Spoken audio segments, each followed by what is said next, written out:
माहौल भी शुरू हो गया है और पटाखे उटाखे भी जलाए जा रहे हैं, लोग जश्न मना रहे हैं। उमाशंकर, कोई अपडेट आपके पास इस वक्त? भी पाकिस्तान से ज़्यादा अपडेट निकलकर सामने नहीं आ पा रही, क्योंकि वहाँ अभी जो ऊहापोह की स्थिति है, आगे क्या कदम उठाया जाए, क्योंकि पाकिस्तान ने बहुत बढ़ चढ़ कर धमकियाँ दी थी, बहुत बढ़ चढ़ कर दावे किए थे। अब जो है निगाह इस बात पर है कि 10 बजे जो वहाँ कैबिनेट की मीटिंग होने वाली है, उसमें क्या फैसला लिया जाता है। पाकिस्तान की सेना ने बेशक एक प्रेस कॉन्फ्रेंस किया है, लेकिन उसमें उन्होंने सिर्फ भारत पे जो आरोप तराशी है उसके अलावा कुछ नहीं किया है।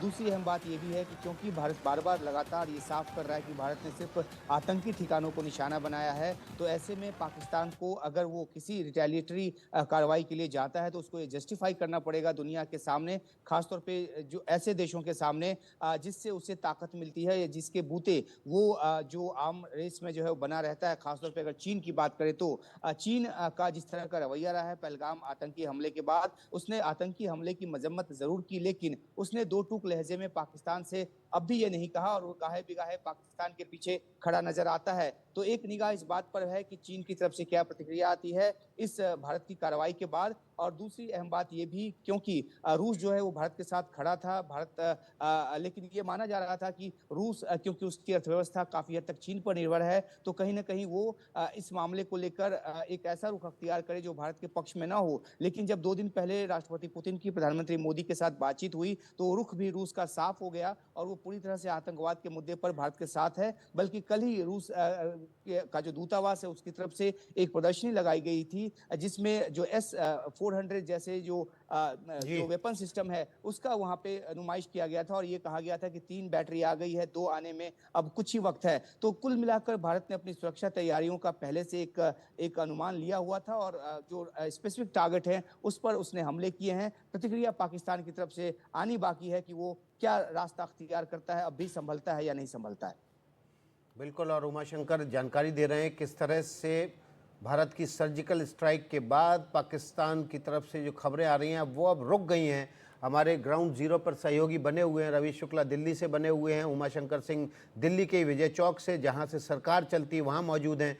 लेकिन हम आपके सामने वो बातें भी रखते हैं जो ऑपरेशन सिंदूर के शुरू होने या उसके शुरुआत के साथ ही भारत माता की जय और जय हिंद के नारे कैसे सोशल मीडिया पर गूंजने लगे। हम आपको बता दें, सबसे पहले रक्षा मंत्री राजनाथ सिंह ने एक ट्वीट किया और उन्होंने लिखा, भारत माता की जय, पहलगाम का बदला पूरा हुआ। किरण रिजिजू का ट्वीट आया, ऑपरेशन सिंदूर जय हिंद, उन्होंने अपने ट्विटर हैंडल पर लिखा। इसके बाद लगातार नेताओं के, मंत्रियों के, मुख्यमंत्रियों के ट्वीट आना शुरू हो गए। पहलगाम पर ट्वीट आया योगी आदित्यनाथ का, जय हिंद की सेना, ये योगी आदित्यनाथ ने लिखा। लालू प्रसाद यादव ने भी देर नहीं की और जय हिंद की सेना, उनकी तरफ से भी ये ट्वीट आया। पहलगाम का बदला, ये इमरान प्रतापगढ़ी ने लिखा, जय हिंद, हिंदुस्तान जिंदाबाद। और इसके बाद नेताओं का जो सिलसिला था उसमें उद्योगपति भी शामिल हो गए और आनंद महिंद्रा ने one nation together we stand, ये उन्होंने अपने ट्वीट के जरिए पैगाम लिखा। डोनाल्ड ट्रंप ने लिखा कि ये उम्मीद है कि जल्द खत्म होगा, और अभी जो ताज़ा उनका बयान आया है उसमें उन्होंने कहा है कि हम उम्मीद कर रहे हैं कि जल्द से जल्द शांति कायम हो। भारत और पाकिस्तान के बीच जो पुरानी अदावत है उसको जल्द खत्म होना चाहिए।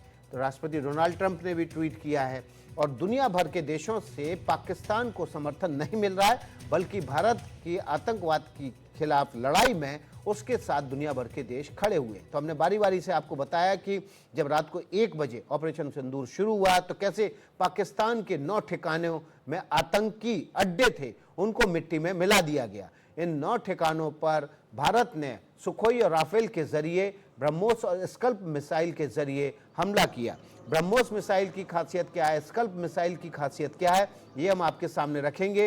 लेकिन सबसे पहले हम आपको बता दें कि इस ऑपरेशन के अंजाम देने के बाद, और देखिए ये ब्रह्मोस मिसाइल के टेस्टिंग के समय के वीडियो हैं, जब ज़मीन से ये मिसाइल जो है वो हवा में मार कर सकती है, हवा से सतह पर मार कर सकती है, और पानी से सतह पर मार कर सकती है। ये सतह से सतह पर मार करने के समय की तस्वीरें हैं, और इस मिसाइल की रेंज 500 किलोमीटर से ज़्यादा होती है, और इसे ब्रह्मोस और सुखोई के जरिए भी लॉन्च किया जा सकता है।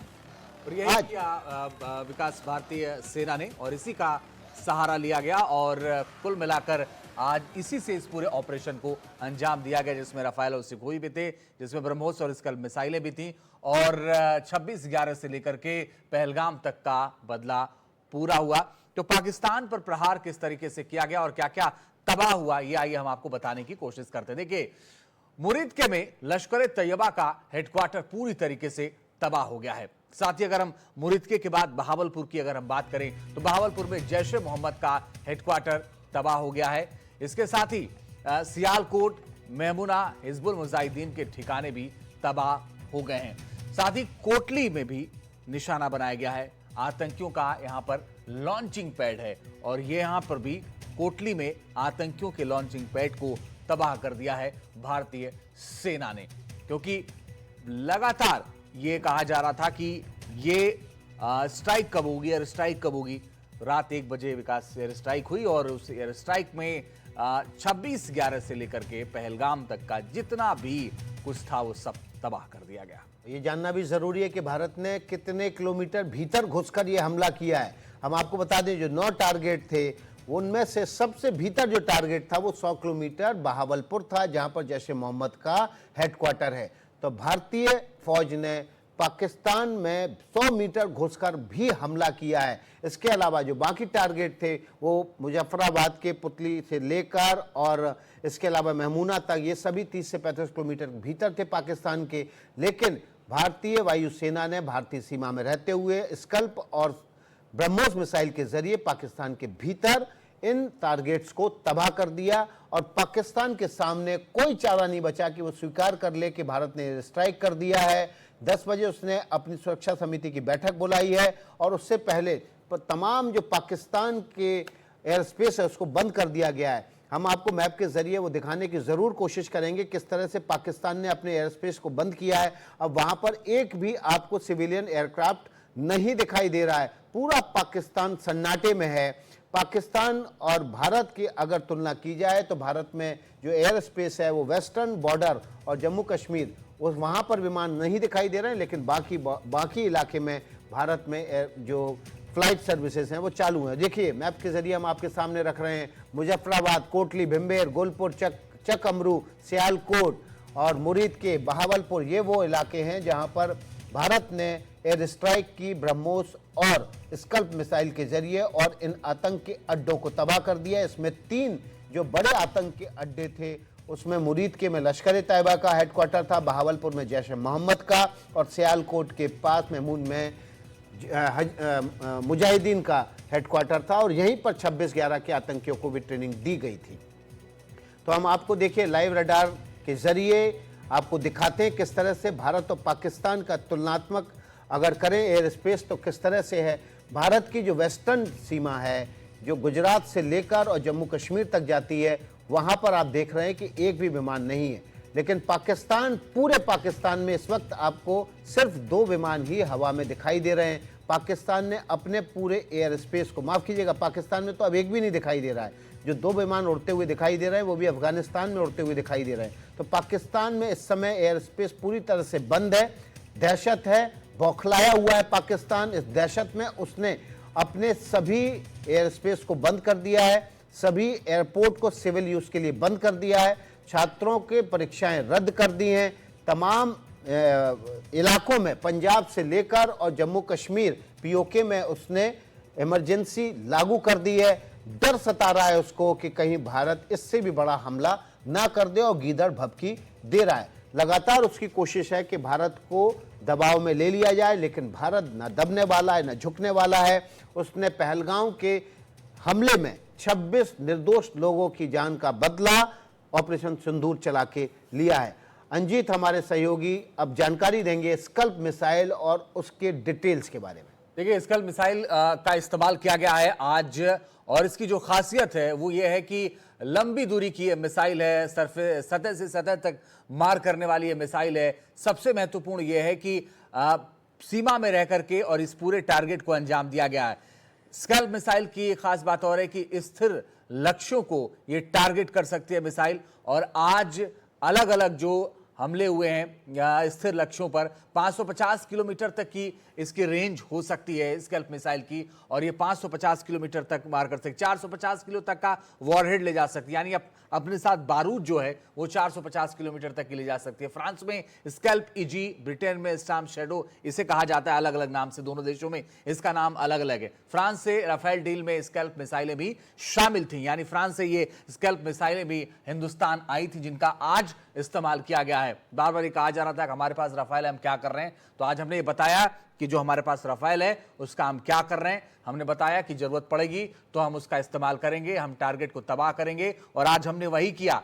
हमने 9 जगहों को टारगेट किया, क्योंकि हमारी सुरक्षा एजेंसियों ने, हमारी खुफिया एजेंसियों ने ये हमें पहले बता दिया था कि क्या कुछ कहां टारगेट है, और हमने उसी को टारगेट किया। तीनों सेनाओं के वेपन सिस्टम का इस्तेमाल किया गया। ऑपरेशन सिंदूर की 5 जो बड़ी बातें वो आपको बताते हैं। आर्मी, नेवी और एयरफोर्स का ये साझा ऑपरेशन था, जहां पर अंजाम दिया गया इस पूरे हमले को। इंटेलिजेंस एजेंसियों ने सटीक टारगेट बताया, इसलिए वहां पर बम गिराना आसान था, वहां स्ट्राइक करना आसान था। ब्रह्मोस और स्कैल्प मिसाइलों का इस्तेमाल किया गया इस पूरे एयर स्ट्राइक में, और बहावलपुर तो 100 किलोमीटर अंदर है पाकिस्तान में। भारत की धरती से ही सभी हमले किए गए, यानी विकास का मतलब यह हुआ कि जो विमान थे वो भारतीय धरती में ही थे, बस वहां से मिसाइलें दागी गई हैं। इसका मतलब यही हुआ, अगर हम साफ साफ शब्दों में समझे तो। बिल्कुल। और देखिए, भारतीय लड़ाकू विमानों को पाकिस्तान के एयर स्पेस में जाने की जरूरत भी नहीं थी, क्योंकि स्कल्प और ब्रह्मोस मिसाइलों की जो रेंज है वो 500 किलोमीटर से ज्यादा है।